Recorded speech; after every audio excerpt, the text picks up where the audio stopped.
Hello everybody, and welcome back to another video. In today's video I'm going to be talking a little bit about the solar eclipse. It's not really going to be a story.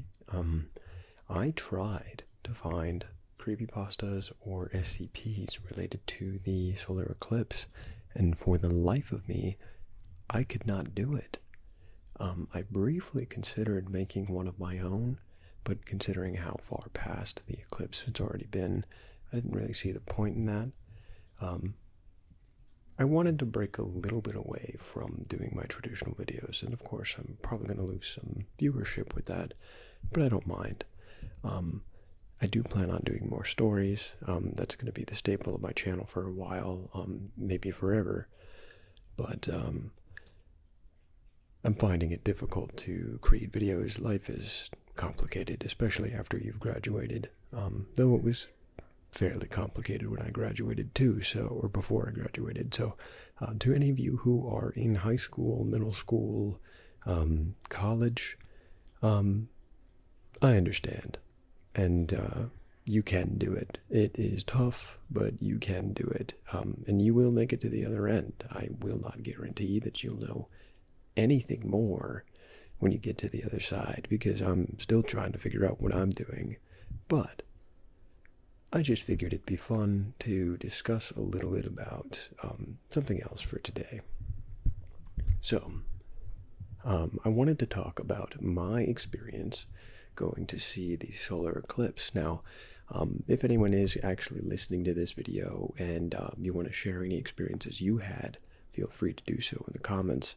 But if not, just sit around and listen. This is going to be a pretty casual video. I don't really plan on super editing it past, some minor adjustments and maybe cuts for when people are being loud in my apartment complex. Or maybe I'll keep it in for flavor. Now,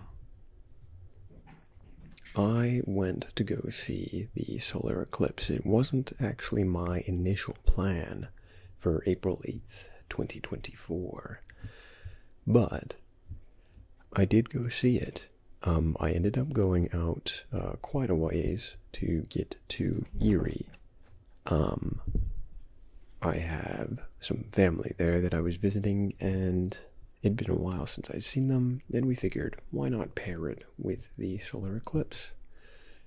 So, we did get ready to drive. We drove a couple days in advance. I had to call off work for it. But we did get there couple of days in advance, which is good. We had a few things to do, and if you've ever tried to travel during an event such as this, depending upon where you're going, especially if you were trying to travel into the line of the eclipse where totality was going to go, it's difficult. Like if you're looking at your maps, it's a red road essentially on maps for the whole, I don't know, it could be 40-mile stretch on the highway you're planning on traveling, and this is prior to the event and after, so it's definitely a good thing to have gone earlier rather than have gone later when everyone else is trying to rush to get there. But in any case, I did go to see it. Now, I had previously seen there was a solar eclipse that I don't think I had more than probably 90% coverage of it was like a 90% partial eclipse in 2017, I think, was the last one that was significant in the US, and that was pretty cool. But when you're looking through the glasses, I mean, you can only really see so much. I mean, it's only going to be, you're never going to see the corona, that light that shines around it, and it's not like an annual eclipse where you still get to see some of that ring around the moon. But it is interesting, to see almost what looks like a crescent moon, but in reverse. But this was quite different. when I finally arrived, it looked like there was going to be cloud cover, which is unfortunate. I mean, I think most of that area in the like upper PA, New York State area, and then if you go down a little bit further along the line, had some cloud cover, and it wasn't looking too good. There were a lot of people around, I can tell you that much. But as we were driving up, it wasn't looking too good. The forecasts were looking pretty trash. Now, we were still holding out hope that, we were going to see something. And we did. We did eventually see something. And it was very much worth going to see. Of course, initially when you're watching it, you're still going to use your glasses. Because my understanding is that if you don't use your glasses, your eyes don't dilate because it doesn't look bright, but it is bright. It's not like a sunset where the atmosphere kind of obscures the light of the sun and makes it easier to look at a sunset when the sun gets real low. It's not like that. Essentially, my understanding is that what happens is the sun is covered up and it gets a little bit darker and perhaps easier to look at, but the ultraviolet rays are still at high enough of a level that it's almost as if it's not covered up at all. So you're getting blasted with a bunch of radiation to the eyes. And that's just it's not good for you. It's how people end up with spots that can last months or years or even deal permanent retinal damage. So of course the whole time me and my family are, trying to watch this thing. We only had 2 pairs of glasses, so we're switching off between them, and that kind of led to a funny experience where I'm sure it was overkill, but the whole rest of the time we're trying to keep our eyes down, not look at anything. It was probably pretty fun to watch us kind of just look straight at the ground the whole time. But eventually, once you get closer to the eclipse, like the totality, which was around 3:16, I believe, in Erie, Pennsylvania, that's when it starts to get a little interesting, because one thing you'll notice is that as it starts to get darker, you start to hear less and less animal life. And this is because as it gets darker, they start to believe that, of course, it's becoming nighttime, and barring any nocturnal creatures, they're all going to get set and ready to go home and sleep and do whatever it is they do at night. So they get all quiet, which was a really weird experience. Now, of course, I was in a crowd of people, but, apart from the people, it was weirdly quiet. And then, of course, once the actual eclipse starts, it's going to get significantly darker. And it's almost like when it's storming, or like it's going to storm, but it hasn't quite hit yet.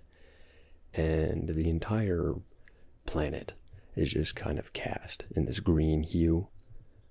That's almost what it felt like, except the sun was still up. It wasn't covered, because at this point we'd actually gotten a break in the clouds, so there was no coverage of the sun, not by clouds at least. So you ended up with this weird dusk in the middle of the day, which was a very strange feeling. And the shadows were very soft. They weren't hard shadows like you would expect with the sun being overhead. Yeah, it was very interesting. And of course, at this point, even the people have probably stopped talking, and that's kind of how it was where I was at. And we're all kind of waiting in anticipation. We have our glasses on. I didn't see it, but other people described it.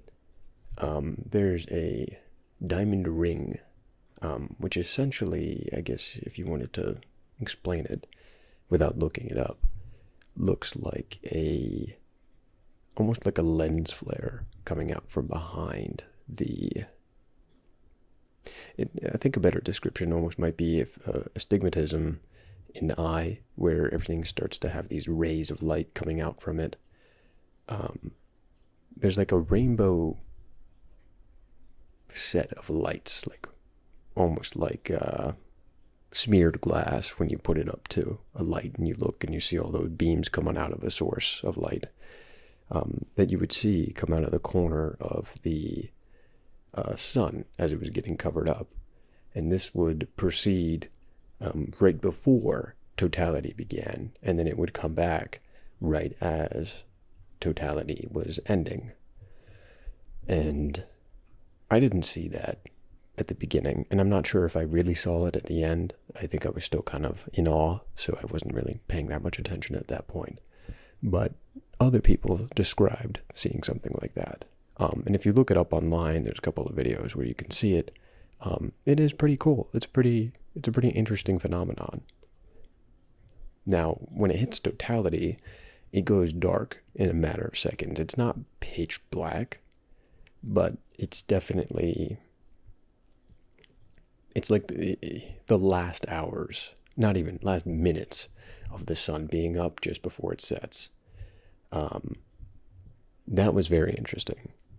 And then, of course, when you look up, at that point, you know, if you're in totality and it's not partial, because even if it's 98% covered, you still can't look at it.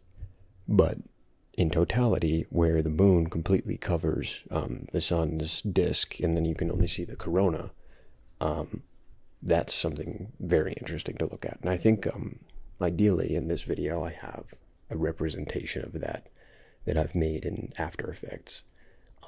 I also have pictures of it that I'll probably put up, but they're not as clean as like what you might find online, because I was just using my phone and it's Zoom.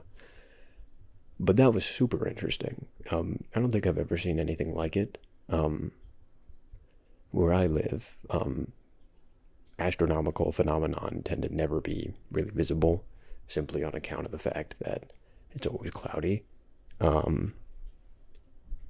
So I've never really gotten to see anything that interesting.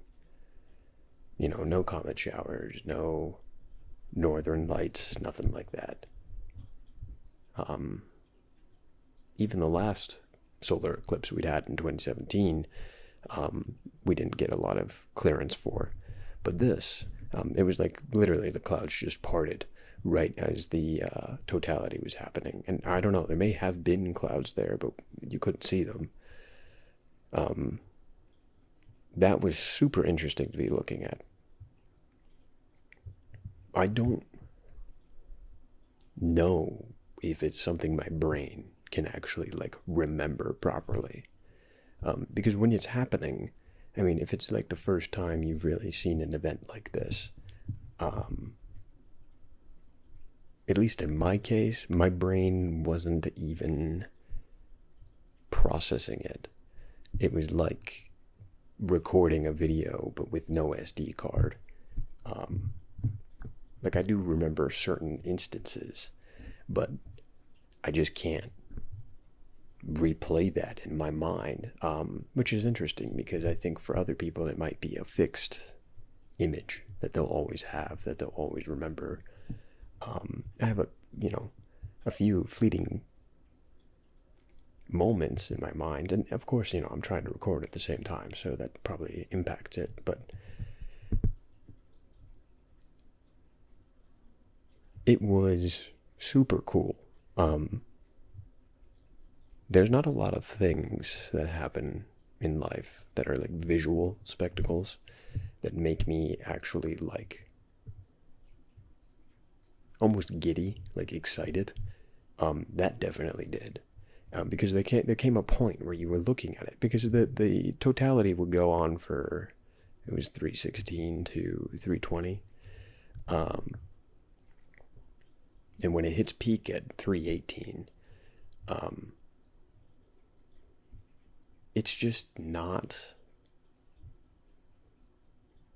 something I'd ever seen before, and I don't think my brain was fully aware of the moment. I was just looking.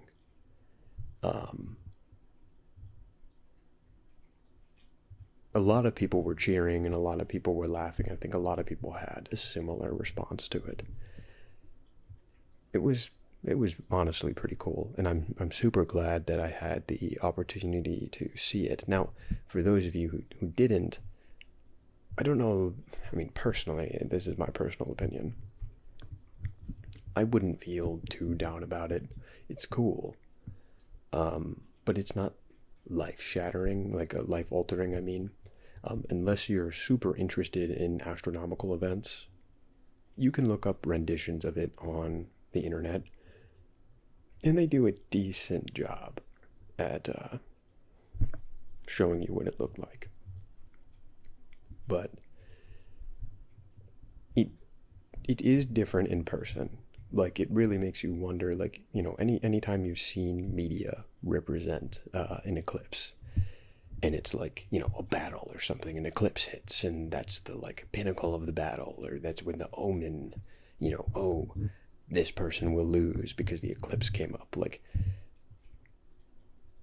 it almost felt like you were in your own little moment right there, where it was like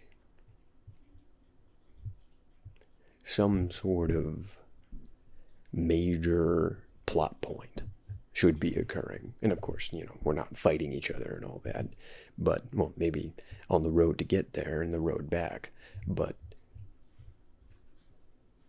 it's a very unique and, in my opinion, very isolated moment in time, in such a manner that you might remember it after the fact, but you're probably going to remember the surrounding moments because it's fleeting. It's really not long enough for your brain to process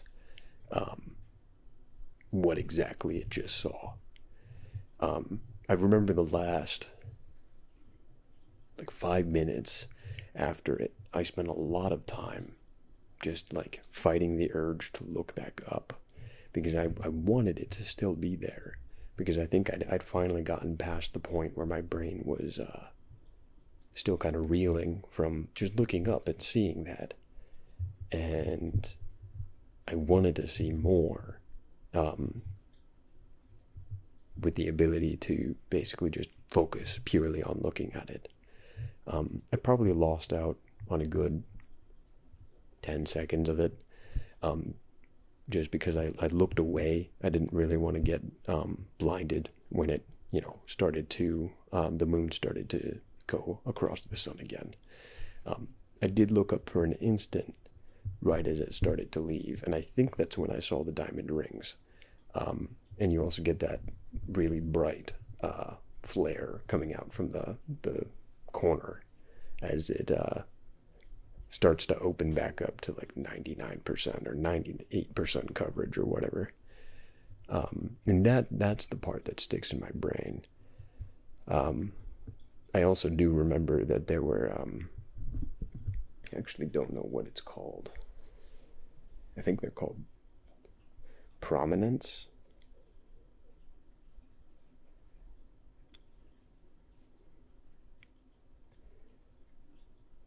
Yeah. So there were flickering, you know, spots of reddish and pink and orange, which are solar prominences.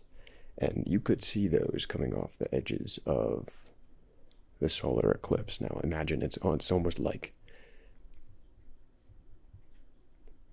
little flames dancing off the side of it. They weren't really moving per se.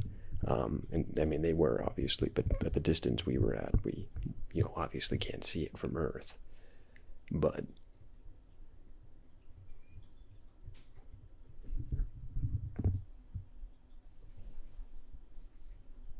oops. But yeah, you could see these prominences coming off, at least where I was in Erie. I wasn't sure what they were at first, because I knew there were several. I think you could see almost all of the planets. And there was supposed to be a comet somewhere, which was, if you looked up in the sky, I think you're supposed to see it around Jupiter. I didn't see it. I'm sure I glazed over it. Comet is cool, but I was honestly more interested in the eclipse. But yeah, you could see all the planets, you could see the comet, supposedly, and you could see, obviously, the totality. It was super cool. I really don't know that I have much more to say about it, but again, to reiterate, I kind of lost my track of thought here. If you missed it, again, it's cool, but don't spend the rest of your life, sitting on that and feeling like crap. It really won't change anything. Had I not been able to see it, which I had essentially come to the conclusion that I wouldn't have, we just got really lucky with the clouds clearing out. I wouldn't have been shattered about it. Like I said, I mean, if it's your special, interest, or, if it's like part of your job, then yeah, I mean, that's fair. I can understand how that would be kind of really, really bumming, or really bum you out. But there are a lot of things that are beautiful about life and existence, and I think it's okay if you feel bad about missing something like this, but not on account of fear of missing out. There are plenty of things that you will or have experienced in your life that myself and other people never will or never have. And I think it's important to remember that while life is a collection of moments, at the end of the day, oh, sorry, you heard my cat. If you heard my cat, I'm not sure if you did. At the end of the day, I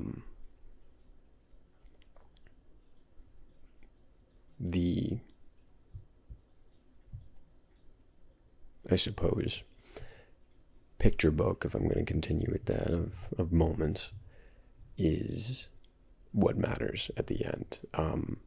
I think it's much more important to have something that you can look back on and say, okay, I may not have hit all of these super cool events, but I did hit all of these super cool events. And these are things that I can look back on and appreciate for what they were and the opportunities that I had. Obviously, that's easier said than done, but I do think it's important to take things as they come and realize that,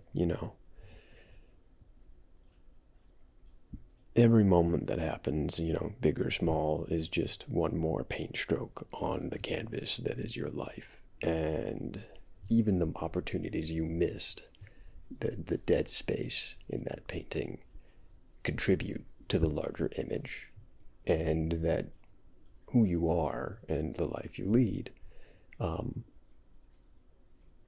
is unique for every opportunity, missed or not. And I think it's just important to contextualize things that way. Because, I don't know, I wouldn't want to be spending the rest of my time here kind of miserable that I missed out on it. Especially considering, the amount of events I have missed out on that have come and, come by, astronomical events and otherwise. There's plenty of things that I've missed out on or chosen not to go see, and at the end of the day, that's life, right? I am completely losing a thread here of whatever conversation I was having with nobody. But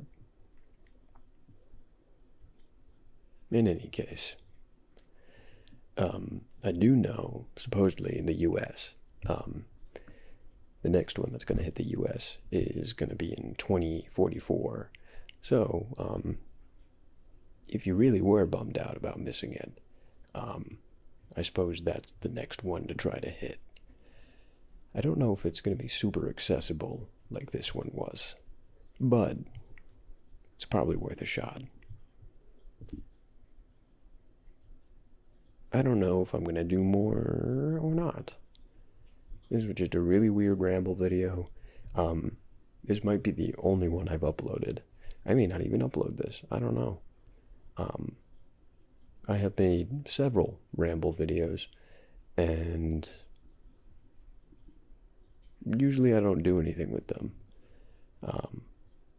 Just because I'm not sure if people will really be interested in them by merit of listening to me talk in circles or not. But if you did enjoy this, please let me know.